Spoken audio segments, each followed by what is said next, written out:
Bayangkan dunia tempat kekuatan ditentukan oleh sistem level, dan hanya yang terkuat yang bisa bertahan. Di tengah kerasnya dunia itu, Han Seong-yeon, seorang pria biasa, berada di dasar kasta terbawah. Ia selalu diremehkan, tak berbakat dan nyaris tak punya harapan. Tapi segalanya berubah ketika ia dipanggil oleh sebuah menara, tempat di mana para petarung dari seluruh dunia diuji kekuatannya. Di menara itu, hanya satu hukum yang berlaku yaitu naik atau mati. Di tengah pertarungan hidup dan mati, Seong-yeon mendapatkan sebuah kemampuan langka yaitu kelas Necromancer, kekuatan terlarang yang bisa menghidupkan kembali yang telah mati. Dengan kekuatan itu, ia mulai membalikkan nasib. Musuh-musuhnya menjadi pasukannya. Kematian bukan lagi akhir, melainkan alat untuk bangkit. Selamat datang di alur cerita manhwa Boundless Necromancer. Jangan lupa subscribe dan komen jika kamu suka dengan alur cerita manhwa ini. 7 tahun yang lalu, dunia masih dalam keadaan damai. Namun, semuanya berubah saat bencana besar yang dikenal sebagai Dungeon Break terjadi. Dari sebuah portal, muncul monster-monster yang memangsa manusia. Ribuan orang tewas secara tragis akibat insiden tersebut. Kekacauan menyebar kemana-mana, orang-orang berlari ketakutan tanpa arah. Hampir seluruh umat manusia terbunuh, termasuk kedua orang tua Han Sung-hyo. Dengan amarah yang membara, Han Sung-hyo bersumpah, ia akan menjadi seorang hunter dan membasmi semua monster yang telah menghancurkan hidupnya. 7 tahun kemudian, di sebuah taman peringatan bencana, Han Sung-hyo duduk termenung. Ia merenungi hidupnya yang kini hancur berantakan. Ia baru saja dipecat dari pusat pelatihan hunter. Kemudian, ingatannya kembali ke masa lalu. Saat ia masih berada di pusat pelatihan, kepala pelatihan menemuinya dan berkata, Han Sung-hyo, kau tidak perlu berada di fasilitas ini lagi. Dengan wajah bingung, Hyo bertanya, apa maksudmu, kenapa aku harus pergi? Kepala pelatihan menjelaskan, bahwa para pemula biasanya hanya butuh beberapa bulan untuk menyelesaikan latihan dan menjadi hunter. Namun, Hyo telah berada di sana selama 7 tahun. Menurutnya, Hyo tidak punya bakat. Bahkan, dia menyebut bakat Han Sung-hyo lebih rendah dari sampah. Jika Hyo tetap di sana, katanya, itu hanya akan merusak reputasi pusat pelatihan. Han Sung-hyo terdiam. Ia tidak bisa berkata apa-apa. Ketika ia meninggalkan pusat pelatihan, semua orang mengejeknya. Mereka memanggilnya bodoh. Mereka bilang, ia tidak tahu diri. Kenangan itu membuat hati Han Sung-hyo semakin hancur. Ia bertanya-tanya, mengapa kemampuannya tidak pernah berkembang sedikit pun, meskipun sudah berlatih keras selama 7 tahun. Di saat ia tenggelam dalam pikirannya, ia mendengar suara seorang ibu yang sedang berbicara dengan anaknya. Sang ibu bercerita tentang bagaimana ayah anak itu meninggal dengan gagah berani saat tragedi 7 tahun lalu. Sang anak menjawab dengan bangga, bahwa ayahnya wafat demi menyelamatkan orang lain dari serangan monster. Kemudian sang ibu bertanya, apa yang akan kamu lakukan jika hal seperti itu terjadi lagi di masa depan? Dengan semangat, sang anak menjawab, aku harus menjadi kuat, aku tidak boleh menyerah. Mendengar itu, Han Sung-hyo terdiam. Tapi dalam hatinya, ia merasa tersentuh. Kata-kata anak kecil itu membangkitkan semangat yang sempat padam. Ia menundukkan kepala dan membungkuk hormat kepada ibu dan anak tersebut, lalu berlari meninggalkan tempat itu. Dalam benaknya, ia berkata, anak itu benar, aku sudah berjuang keras selama 7 tahun. Aku tidak akan membiarkan semua itu berakhir sia-sia. Setelah kejadian di taman peringatan, Han Sung-hyo memutuskan untuk mendatangi rumah kepala pelatihan. Dengan penuh tekad, ia memohon agar diberi kesempatan sekali lagi untuk mengikuti ujian hunter. Ia tidak mau menyerah begitu saja. Namun, kepala pelatihan menunjukkan wajah marah. Kau memang bodoh, katanya. Kenapa kau tidak juga mengerti? Apa kau datang karena merasa rugi dengan uang yang kau bayarkan untuk jadi anggota? Ia mengumpat dan berkata, baiklah, sialan, aku akan kembalikan sebagian uangmu. Dengan nada marah, Han Sung-hyo membalas, ini bukan soal uang, ini soal impianku. Namun, amarah itu malah membuatnya nekat menyerang. Sayangnya, kepala pelatihan dengan mudah memukulnya. Tubuh Han Sung-hyo terlempar ke tempat sampah. Kepala pelatihan berjalan menjauh sambil mencibir. Omong kosong, kau pikir ini bukan soal uang. Kau cuma sampah yang tidak tahu malu. Han Sung-hyo hanya bisa terdiam, menerima semua ejekan itu. Dalam hatinya, ia berpikir, kalau saja aku punya sedikit bakat, Namun tiba-tiba, sebuah cahaya muncul di hadapannya. Sebuah layar transparan menampilkan pesan yang tak pernah ia lihat sebelumnya. Tower of Trials mengakui tekadmu yang murni. Han Sung Hyo terkejut. Apa? Mengakui siapa? Tanyanya bingung. Belum sempat berpikir lebih jauh, tubuhnya terseret ke dalam pusaran cahaya. Ia panik, berteriak minta tolong. Kepala pelatihan yang mendengar keributan dari luar rumahnya keluar lagi sambil mengumpat. Brengsek, kau masih belum puas, ya? Berani-beraninya buat keributan lagi. Namun saat ia mendekat, Han Sung Hyo sudah tidak ada di sana. Ia hanya bisa menggeleng dan kembali masuk ke rumah sambil berkata, "Cih, dasar pecundang menyebalkan." Sementara itu, Han Sung Hyo terlempar ke sebuah tempat asing. Ia kebingungan. Apa ini? Awal dari bencana kedua, pikirnya. Tiba-tiba muncul layar lagi. Tower of Trials telah memilih kandidat yang cocok dari bumi. Han Sung Hyo. Ia diminta untuk memilih tingkat kesulitan. Dalam layar itu tertulis bahwa hadiah akan sebanding dengan tingkat tantangan. Meskipun tidak tahu apa yang sedang terjadi, nalurinya berkata bahwa ini adalah kesempatan yang tak boleh disia-siakan. Tanpa ragu, ia menekan tombol di layar. Pesan berikutnya muncul. Anda akan memasuki lantai pertama dari Tower of Trials. Sekejap kemudian, tubuhnya muncul di sebuah padang pasir. Di hadapannya, muncul sebuah pedang. Layar kembali menampilkan misi. Bertahan hidup. Hadiah, Unique Trait. Saat membaca hadiah itu, mata Han Sung Hyo melebar. Unique Trait, ini yang kucari selama 7 tahun. Penuh semangat, ia melangkah maju untuk mengambil pedang.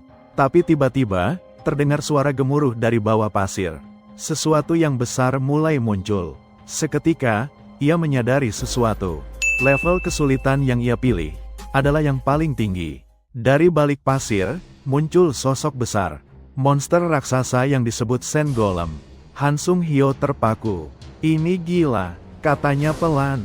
Layar kembali memberi perintah. Kalahkan Sen Golem. Batas waktu, 10 menit. Dengan pedang di tangan, Han Sung Hyo mulai berlari. Ia menghindari serangan monster itu dengan napas tersengal. Tiba-tiba layar memperingatkan. Jika gagal, hukuman, kematian. Ia bertanya dalam hati, apa aku bisa bertahan hanya dengan lari? Monster itu memang besar, tapi dia bergerak cepat. Aku tak mungkin bertahan 9 menit lagi dengan stamina sekarat, apalagi ini padang pasir.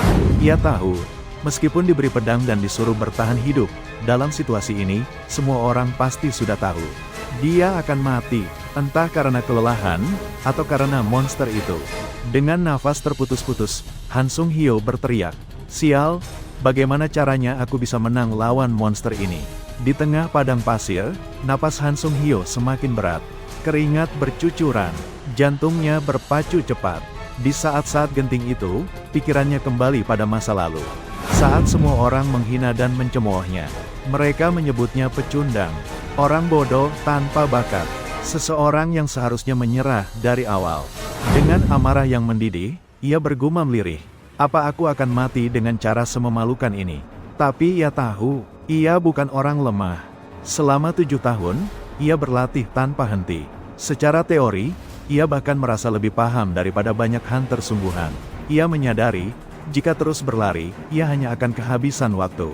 Harus ada cara lain untuk bertahan hidup. Dalam benaknya, ia mengingat pengetahuan tentang monster bernama Sen Golem. Inti tubuhnya adalah titik kelemahan. Jika dihancurkan, monster itu akan berhenti bergerak. Tapi, inti dari Sen Golem biasanya tersembunyi di tempat yang sulit dijangkau. Setelah terus berlari, ia melihat sebuah bukit pasir tinggi. Ia memutuskan untuk memanjat. Dengan pedang di tangannya, ia menggali pasir, menancapkannya ke tanah agar tidak tergelincir. Setelah berada di atas, ia menyusun rencana. Saat monster itu cukup dekat, ia menipu gerakannya. Dan benar saja, Sen Golem terjatuh. Dalam hitungan detik, Han Sung Hyo melompat. Ia mengayunkan pedang ke arah inti monster itu. Namun, upayanya gagal.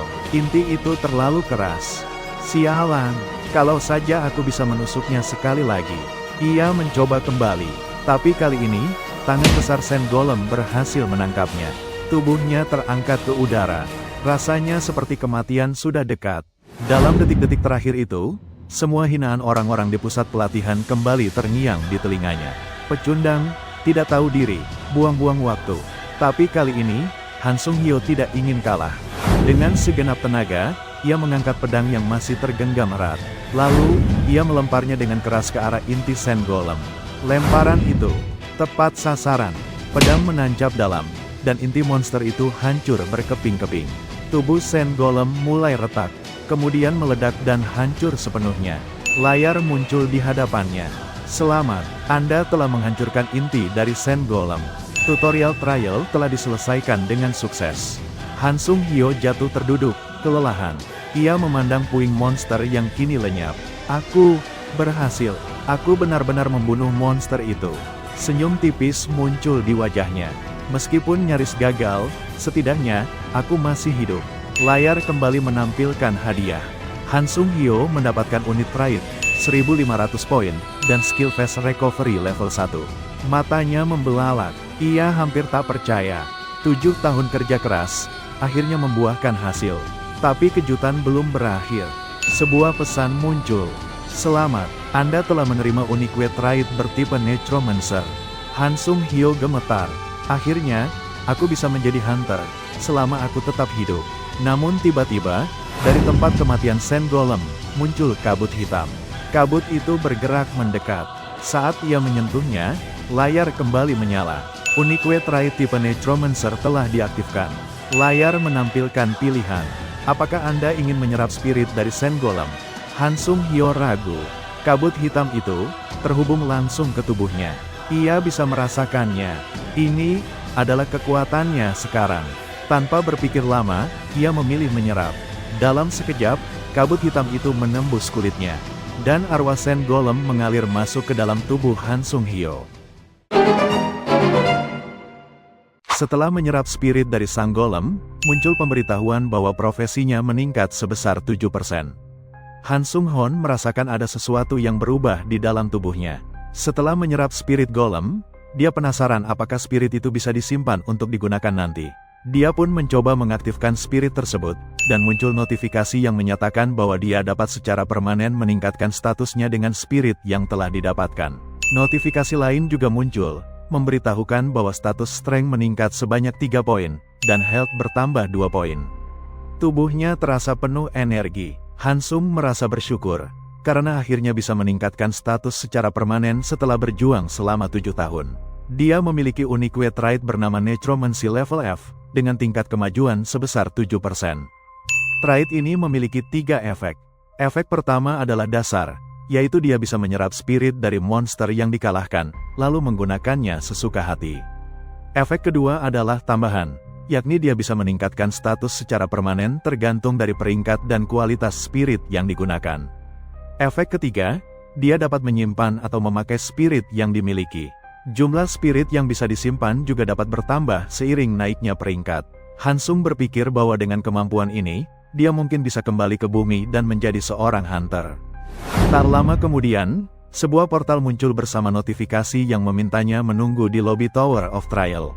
Dia berjalan menuju portal sambil berkata, "Sepertinya aku tidak punya pilihan lain selain masuk sekarang."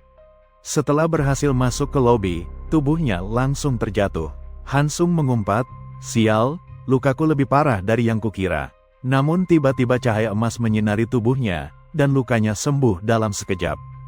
Dia terkejut dan berkata, "Semua lukaku sembuh. Apakah tubuhku bisa pulih setiap kali trial berakhir?" Ia melihat sekeliling ruangan dan heran, karena hanya ada sebuah kasur di sana. Ia pun berbaring di kasur itu sambil memikirkan rencana selanjutnya. Ia bertanya-tanya apakah dirinya bisa keluar dari menara itu. Notifikasi baru muncul dan menjelaskan bahwa dia bisa menggunakan 5 perintah, yaitu info, store, community, inventory, dan trial. Ia menepuk wajahnya dan berkata, "Baiklah, sekarang saatnya fokus untuk bertahan hidup." Dia mengecek kapan trial berikutnya dimulai, dan mendapat informasi bahwa trial akan dimulai dalam 23 jam 30 menit lagi. Han Sung bergumam, sudah kuduga masih ada trial lainnya. Dia lalu membuka salah satu fitur bernama Community dan masuk ke forum khusus untuk tingkat kesulitan tinggi. Di sana, dia melihat banyak orang bingung dan bertanya-tanya kenapa ada orang selain Hunter yang terjebak di tower itu. Saat membaca obrolan di forum, Tiba-tiba admin muncul dan mengumumkan bahwa dia memiliki informasi penting bagi siapapun yang telah menyelesaikan trial pertama. Hansung langsung memperhatikan dan berkata dalam hati, informasi penting seperti ini harus kuingat baik-baik karena aku belum tahu bagaimana caranya kembali. Admin menjelaskan bahwa dia akan mengajarkan cara menggunakan poin yang diperoleh dari trial. Poin itu merupakan mata uang di Tower of Trial, dan biasanya digunakan untuk membeli skill. Peserta juga bisa memberikan atau menerima poin dari orang lain. Tanpa poin, para petualang tidak akan mendapat air di tower itu. Poin hanya bisa diperoleh dengan menyelesaikan trial. Setelah membaca semua informasi tersebut, Hansung menyimpulkan bahwa dia harus mulai terbiasa dengan aturan yang berlaku di tower ini. Dia berkata dalam hati, jadi tanpa poin aku tidak akan mendapatkan air. Itu berarti, demi mendapatkan poin, aku harus terus menyelesaikan trial. Han Sung-hoon mulai berharap bisa menjadi hunter jika suatu saat dia berhasil kembali ke bumi. Ia menoleh ke arah pedang panjang yang tergeletak di sampingnya dan bergumam, pedang ini sepertinya tidak akan banyak berguna di Tower of Trials. Aku harus mencari senjata yang lebih baik. Ia pun membuka jendela menu toko dan menggunakan sebagian poinnya untuk membeli tameng kayu, walau bentuknya tidak terlihat kokoh. Saat mencoba mengayunkan tameng itu, ia bisa merasakan beratnya. Semua hunter memang kehilangan status mereka ketika masuk ke dalam tower, namun mereka masih memiliki keuntungan. Mereka bisa mempelajari kembali skill yang pernah mereka kuasai sebelumnya dengan lebih mudah. Sedangkan dirinya, berada di posisi yang tidak menguntungkan. Ia tahu bahwa satu-satunya jalan adalah berlatih keras jika ingin mengejar ketertinggalan. Hansung menghela napas, merasa lelah setelah berlatih sebentar. Tapi beruntung, tubuhnya mulai pulih berkat efek dari lobi. Ia lalu membuka menu inventory dan melihat isi tasnya yang kosong. Perutnya pun terasa lapar. Aku harus makan sesuatu, gumamnya, tapi harga makanan di sini sangat mahal. Ia akhirnya menghabiskan sisa poinnya untuk membeli beberapa barang. Ia merasa bersyukur karena sebelumnya sempat mendapatkan hadiah tambahan. Kalau tidak, ia tidak akan mampu membeli tameng tadi. Beberapa saat kemudian, terdengar suara notifikasi yang mengumumkan bahwa trial lantai 2 akan dimulai dalam 17 menit. Hansung terkejut dan melihat jam. Waktu berjalan begitu cepat di tempat ini. Forum yang sebelumnya ramai kini sudah sepi. Semua orang tampaknya sedang bersiap untuk lantai 2. Ia bangkit dari tempat duduk dan berkata dengan semangat, aku harus bertahan hidup di lantai 2. Tidak, aku pasti bisa melakukannya.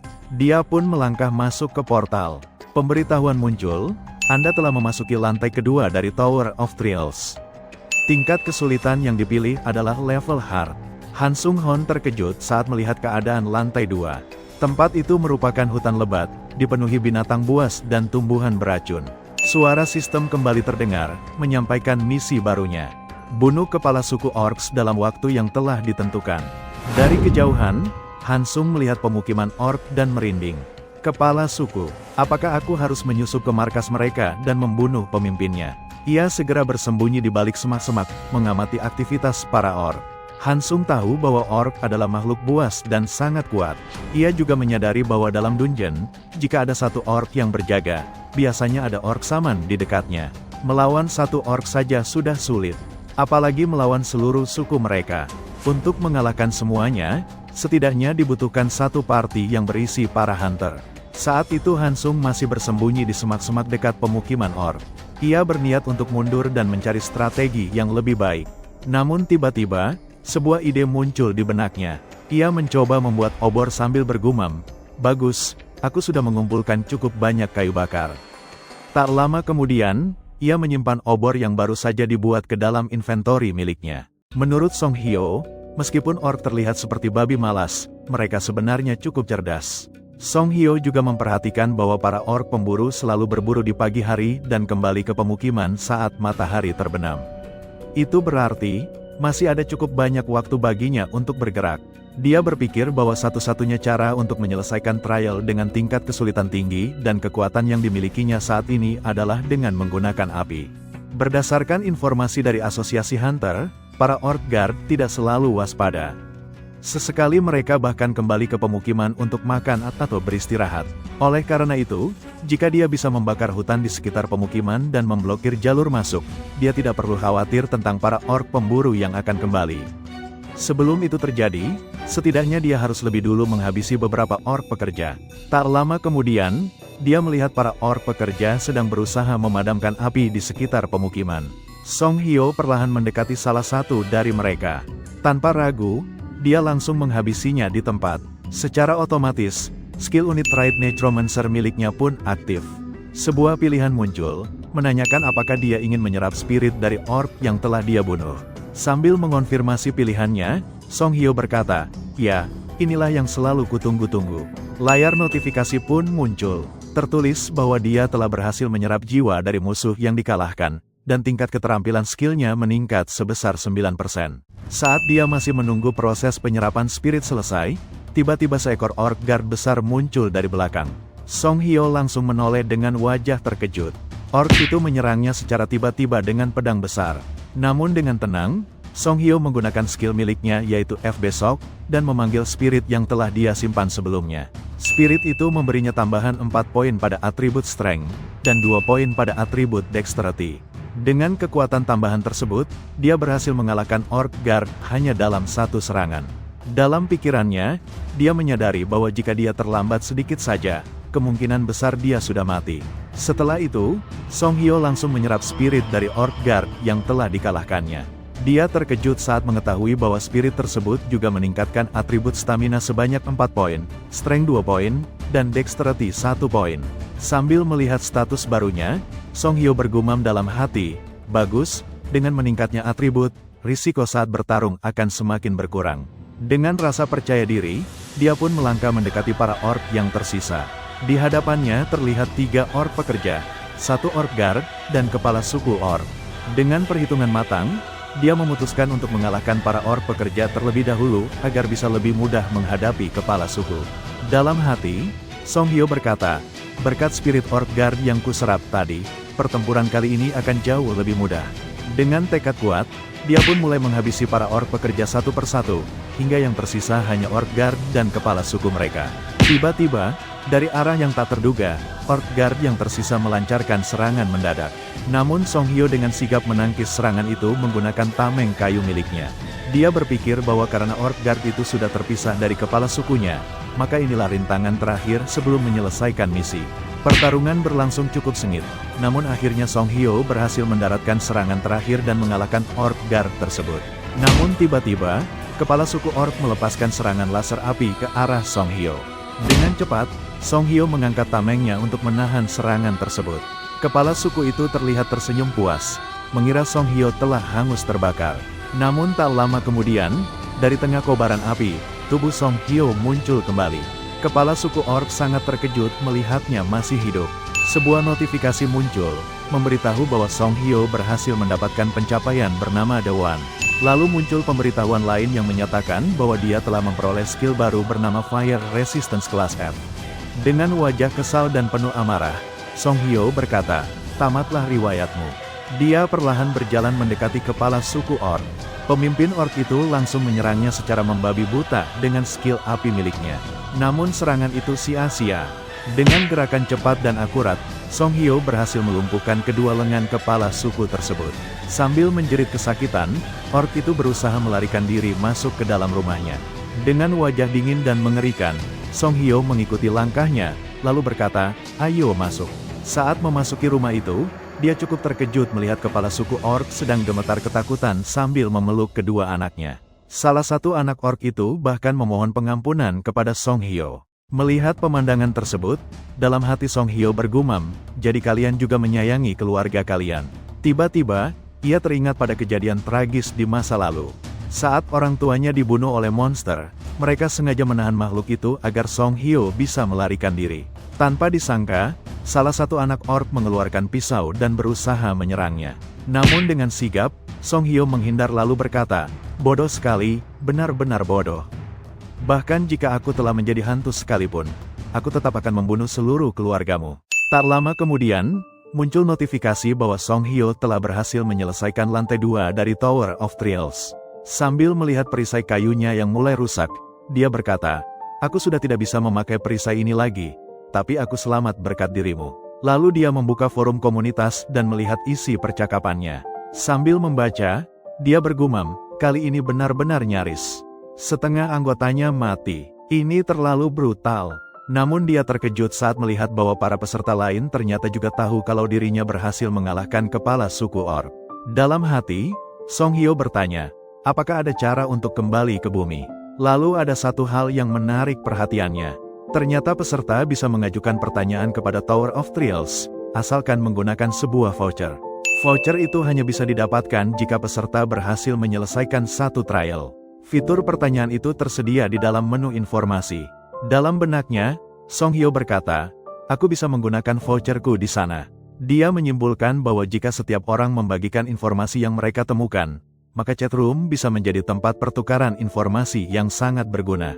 Dia juga mendapatkan informasi menarik. Mulai dari lantai 7 ke atas, akan ada ekspansi sistem baru. Dan di sana juga dijual item yang bisa membawanya kembali ke bumi secara permanen. Menurutnya, jika dia berhasil kembali ke bumi dengan kekuatan seperti sekarang, dia pasti bisa menjadi hunter hebat. Sambil mengusap kepalanya, dia bergumam, jika saja aku punya kekuatan ini sejak di bumi, hidupku pasti akan jauh lebih menguntungkan. Aku bahkan nyaris gagal menyelesaikan lantai 2, apalagi lantai 8 yang masih terlalu jauh bagiku. Tapi Song Hyo mencoba berpikir positif. Menurutnya, status miliknya sekarang sudah jauh lebih baik dibanding sebelumnya. Peningkatannya sekitar 20%. Di layar, terlihat status terbaru milik Song Hyo. Strength berada di angka 18, Stamina 15, Agility 14, dan Magic Power 7 poin. Skill yang dimilikinya saat ini antara lain, unit Try tipe Necromancer kelas F, Fast Recovery kelas E, Fire Resistance kelas F, Pain Resistance kelas D. Setelah itu, Song Hyo mulai menggunakan spirit yang telah berhasil dia serap untuk meningkatkan statnya. Tiba-tiba, tubuhnya terasa dipenuhi kekuatan baru. Ia bisa merasakan energi yang mengalir deras di dalam dirinya. Dengan penasaran, ia mulai mencoba kekuatan barunya. Dalam hati, dia bertanya, apakah ini yang mereka maksud dengan kekuatan di luar batas manusia? Namun, karena tubuhnya belum terbiasa, ia tak sengaja kehilangan keseimbangan dan menabrak dinding. Ia terduduk lemas dan bergumam, tubuhku tidak seimbang, karena pertumbuhan yang terlalu cepat. Tak ingin membuang waktu, Song Hyo membuka menu toko dan membeli tameng baru seharga 2.100 poin. Tameng itu bernama Big Death Resil tingkat D, sebuah tameng yang dibuat oleh penyihir hitam dari pohon tua yang telah mati. Tameng itu memiliki kemampuan khusus, memberikan buff tambahan saat stamina pemiliknya menurun drastis. Menurut Song Hyo, tameng itu cocok dengan senjatanya saat ini, sebuah belati bernama Black Steel Dagger tingkat A+. Belati itu terbuat dari logam hitam yang mampu menyerap sihir gelap. Ia juga memilih mengenakan jubah assassin yang dapat meningkatkan kecepatan penggunanya selama 1 menit, namun hanya bisa digunakan sekali dalam 24 jam. Setelah mengenakan seluruh perlengkapannya, Song Hyo berkata, aku harus menyesuaikan diri dengan item dan stat baruku, sebelum trial selanjutnya dimulai. Ia mulai berlatih, mencoba mengontrol kekuatan dan kecepatannya. Sambil menatap lurus ke depan, dia bersumpah, aku akan menjadi sangat kuat, hingga tak ada satupun yang berani menggangguku lagi. Tak lama kemudian, Song Hyo memasuki portal menuju lantai 3 dari Tower of Trials. Kali ini, dia kembali memilih tingkat kesulitan hard. Tema trial di lantai ini adalah duel. Ia cukup terkejut saat mendapati lokasi ujiannya adalah sebuah gua yang luas dan gelap. Tiba-tiba, muncul pesan sistem yang berkata, Guardian of Darkness akan muncul dalam 10 detik. Song Hyo langsung teringat pada saat ia bertarung melawan golem. Ia tahu, lawan kali ini bisa muncul dari arah mana saja, dan ia harus bersiap. Namun, sayangnya ia terlambat menyadari. Dari arah belakang, muncul sesosok bayangan hitam besar. Makhluk itu langsung menyerang dengan ganas. Pesan lain muncul di layar. Kalahkan Guardian of Darkness.